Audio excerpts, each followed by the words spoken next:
Dear students, Om Shanti. सभी कुछ परमपिता परमात्मा को याद करेंगे।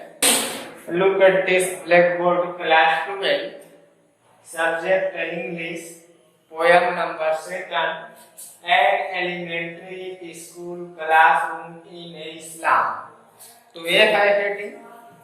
तो पहले इंग्लिश उच्चारण, फिर मीनिंग, फिर ट्रांसलेशन तैयार।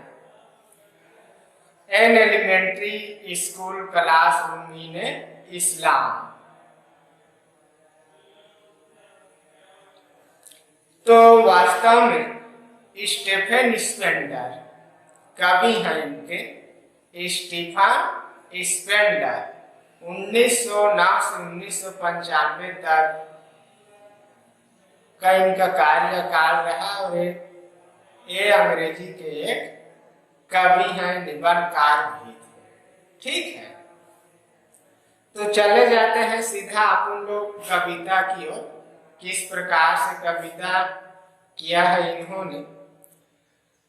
पैराग्राफ पहला देख लीजिए। Far far from gusty waves this children's face, like rootless weeds the hair turn around their pallor, the tail girl with her white down head, the paper seeming boy with red eyes, the stunted and lucky hair,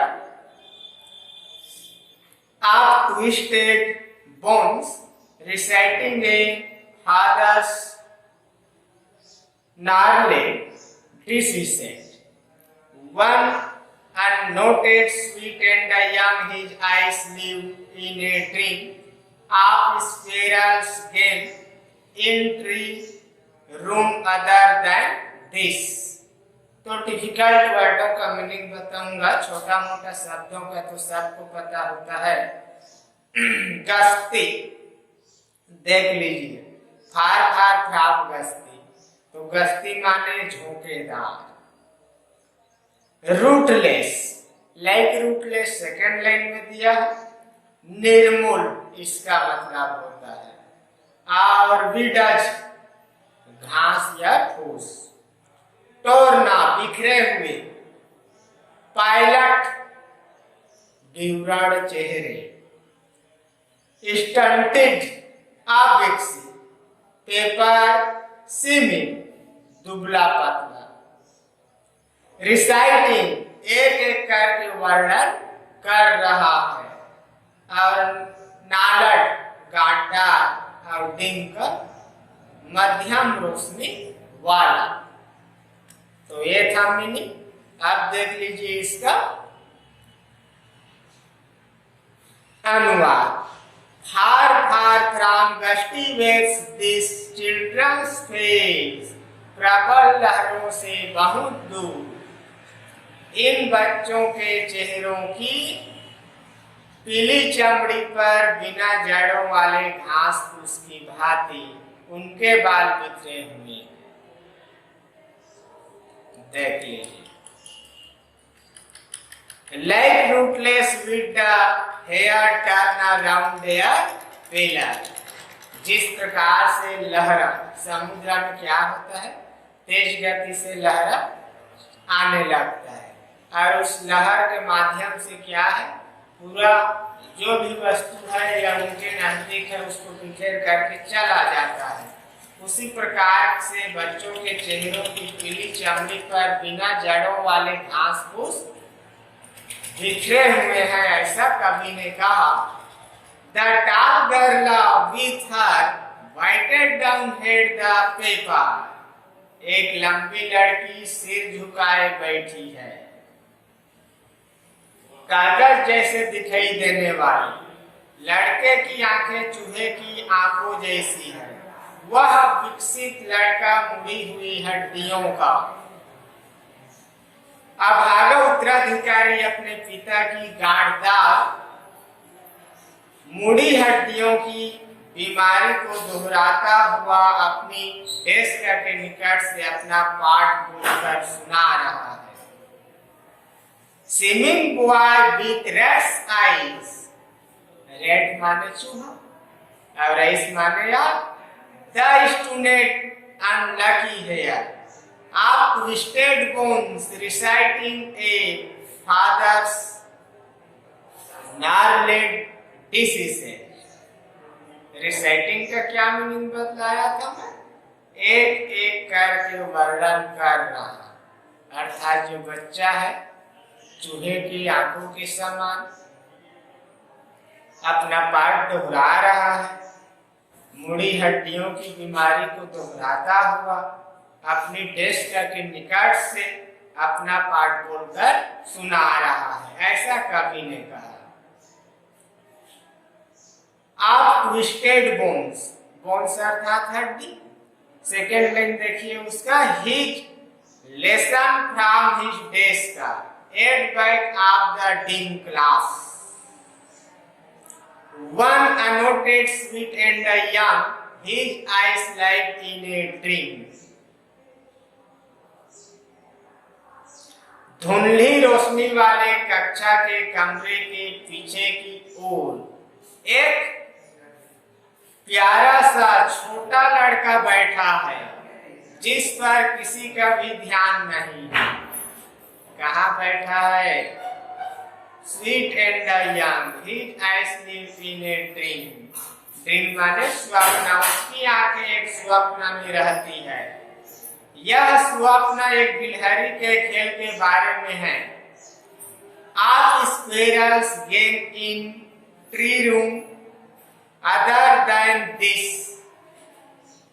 Squirrels game माने खेल होता है प्यारे, और tree room अर्थात tree माने तो वृक्ष होता है और रूम मीन्स कमरा, अदर माने दूसरा और दिस मीन्स यह। तो यह स्वप्न एक गिलहरी के खेल के बारे में है जो इस कमरे के अतिरिक्त किसी पेड़ वाले अन्य कमरे में होता रहता है। तो ये था फर्स्ट पैराग्राफ, सभी से बन जाएगा। ध्यान पूर्वक सबको पढ़ना है, मीनिंग तैयारी करना भी है। दूसरा पैराग्राफ देख लीजिए प्यारे। Answer cream walls donations Shakespeare he cloudless at down civilized down reading are city ballet glory tireless valley open handed back awarding the world its world and it for these children these windows not this map their world where all their future painted with a fog a narrow street sailed in with a leaden sky, far, far from rivers, caps and the stars of words. तो meaning देख लीजिए। Short cream का असुहावना अर्थात पीली रंगत का, और donation उपहार या दान। और यहाँ देखिए Tyrolese valley, valley in Tyrol in Austria, Austria की घाटी। सील्डाइन, सील्डाइन माने कैद करना या कैद। लेग द स्काई, शीशे के रंग वाला आसमान। और केप्स, अंतरिक्ष समुद्र में जाता हुआ जमीन का सिरा। इसका अनुवाद है, खट्टी कृमि जैसी पीली भद्दी दीवारों पर उपहार में मिली चीजें हैं। शेक्सपियर का एक चित्र, सूर्य उदय के समय स्वच्छ आकाश का चित्र, सभी शहरों पर छाया हुआ सभ्यता का गुम्बद, घाटियों वाली फूलों से भरी टायरोलिस घाटी तथा एक उदार विश्व मानचित्र है। जो दुनिया की सभी अच्छी चीजें दर्शाता है, किंतु इन बच्चों के लिए यह मानचित्र दुनिया नहीं, कक्षा की ये खिड़कियां ही उनकी दुनिया है, जहां उनका सारा भविष्य धूम से लिखा है। एक संकरी गली जो हल्के भूरे आकाश से बंद है, जो नदियों, अंतरिकों और शब्दों के सितारों से बहुत दूर है। तो ये था दूसरा पैराग्राफ। कवि महोदय किस प्रकार से नदियों घाटियों का यहाँ पर वर्णन किया है आप लोग देख ही रहे हो। अब पैराग्राफ थर्ड देखेंगे विद्यार्थी। Surely Shakespeare is Victor, the map a bad example, these ships and the sun and the love tempting them to stay. Far less that is lying turn in their cramped holes. Here these children wear skin kept up by bones and the spectacles of steels, with mended glass, like bottles, beads on stone, are of their time and space are for Islam, so bolt their minds with Islam as big as doom. तो देख लो meaning क्या है इसका।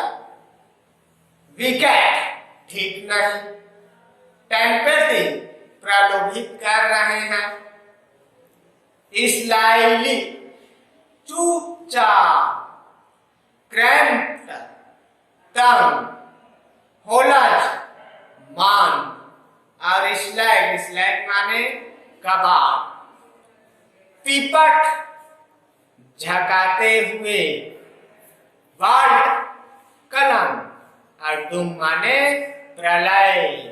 प्रलय जानते हो ना आप लोग, किसे प्रलय कहा जाता है? पूरा दुनिया उखड़ जाए उसी को प्रलय कहा जाता है क्या? प्रलय देख लो, प्रलय किसी भी रूप में देखने को मिल सकता है। अभी कोविड-19 भी प्रलय मचा रहा है, लोगों की जानें ले रहा है, विश्व में हाहाकार मचा रहा है। ये भी एक प्रकार का प्रलय मान सकते हैं। यह अधिक बारिश हुआ और उसमें कुछ गांव बह करके चला गया, वो भी एक प्रकार का प्रलय है।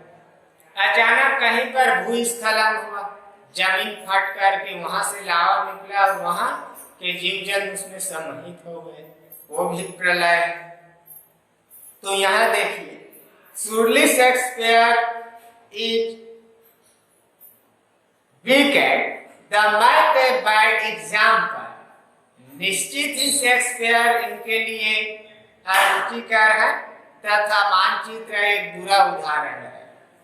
दूसरे लाइन में, We ship and the sun and the love tempting them to stay, जिसमें जहाज तथा सूर्य तथा प्रेम दर्शाए गए हैं और ये सब चीजें उन्हें चोरी करने को ललचाती है।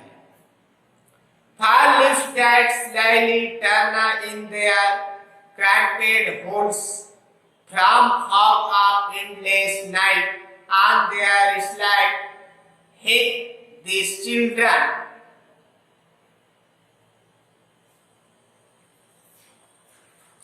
वे लोग जो चुपचाप अपने तंग झोपड़ों में कोहरे से बचने के लिए प्रवेश करते हैं, जहां उनकी रात्रि अंतहीन बन जाती है, धातु के मैल के ढेर पर रहने वाले इन बच्चों की चमड़ी से उनकी हड्डियां झांकती प्रतीत होती है। Where is it peeped through by bones and the spectacles of steel, with mounted glass like bottles, beads on stones, all of their time and space are for Islam, so bold their maps with Islam and the big age doom. उनकी इनके spectacles चश्मे steel के frame से बनती है, जिसमें मरम्मत किए गए शीशे लगे होते हैं। ये शीशे पत्थरों पर पड़े कांच के टुकड़ों की तरह होते हैं। उनका पूरा समय एवं क्षेत्र, देश एवं काल धूम भरी गंदी बस्ती ही है। इसलिए उन लोगों के मानचित्रों को मिटा दो और प्रबल जैसी विशाल गंदी बस्तियों को उनके स्थान पर दर्शाओ। तो ये है पैराग्राफ तीसरा। पैराग्राफ तीसरा में किस प्रकार से कवि महोदय, इस पोयम के कवि कौन है? An elementary school classroom in a slum का स्टीफन स्पेंडर। तो उन्होंने क्या कहा? मानचित्रों को मिटा दो और प्रलय जैसी विशाल गंदी बस्तियों को उनके स्थान पर दर्शाओ। चौथा पैराग्राफ, जो इस पोयम का अंतिम पैराग्राफ है, ध्यान से सुनेंगे। Unless governor, inspector, visitor, this map becomes their window, and these windows that shut upon their lives like catacombs break open till they break the town and show the children to green fields and make their world run azure on gold sands and let their tongues run naked into books. The white and the green leaves open history their shoes language in the sun. Catacombs तहखाने में, कब्र, Azure नीला। तो इसका translation unless governor, inspector, visitor. Governor, निरीक्षक, आगंतुक, जब तक यह मानचित्र उनकी खिड़की नहीं बनता, और ये खिड़कियां जिन्होंने उनके जीवन को कब्रों के तहखाने की भांति कैद कर रखा है, नहीं टूटती, टूटकर खुल नहीं जाती।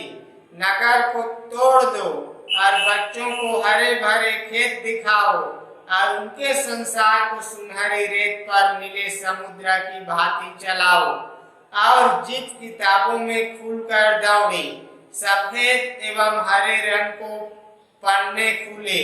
इतिहास उनका होता है जिनकी भाषा में सूर्य ज्ञान होता है, उसी का इतिहास होता है प्यारे। तो ये था हमारा an elementary school classroom in a slum. इनके राइटर कौन है? Stephen Spender. ये कवि महोदय हैं, इनके कवि है। प्रश्न नोट कर लेंगे। प्रश्न है, tick the term which best answer the following. तो इसमें A B C D E दिया। अब क्वेश्चन नंबर सेकंड देखेंगे। What do you think is the color of sour cream? Why do you think the poet has used this expression to describe the classroom walls? देख लो, खट्टी cream का रंग कैसा होता है? आपके अनुसार कवि ने कक्षा के कमरे का वर्णन करने हेतु इन शब्दों का प्रयोग क्यों किया है? थर्ड क्वेश्चन है प्यारे, the walls of the classroom decorate with the pictures of Shakespeare building the Dome world maps and the beautiful valleys. How do this contrast with the world of the children? कक्षा की कमरे की दीवारें Shakespeare गुम्बद वाली इमारतें संसार के मानचित्रों तथा सुंदर घाटियों के चित्रों से सजी है। ये सब किस प्रकार इन बच्चों की दुनिया से विपरीत है। कवि ने क्या कहा था आप लोगों को पता होगा। दीवारों को चित्रों से सजाया गया है जो प्राथमिक विद्यालय की झुग्गी झोपड़ियों के बच्चों के सुविधाहीन परिवेश से काफी विपरीत है। कवि का क्या कहना था, बच्चों को क्या है फील्ड में लेकर जाइए, घुमाइए फिराइए, हरे खेत दिखाइए, ऐसा कवि ने कहा था इस भक्ति में। प्रश्न number 4, What does the poet want for the children of the Islam? How can their lives be made to change? कवि गंदी बस्ती के बच्चों के लिए क्या चाहता है, उनके जीवन को किस प्रकार बदला जा सकता है। तो ये था क्वेश्चन। इसमें आर दिया है प्यारे, What is the theme of the poem? How has the poet presented the theme? कवि का विषय क्या है, कवि ने इसे कैसे प्रस्तुत की है।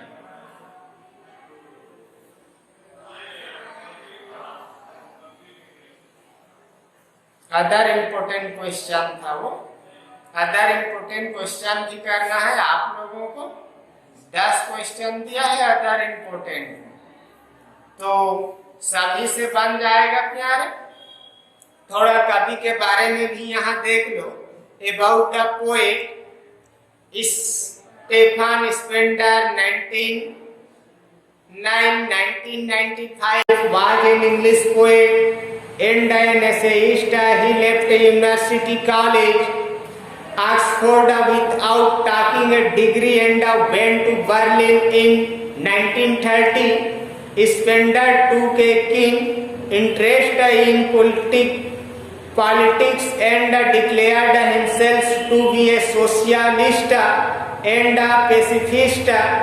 Books by Spender included poems of dedications, The Age of Being, The Creative Element, The Struggle of the Modern, and an autobiography, World Within World.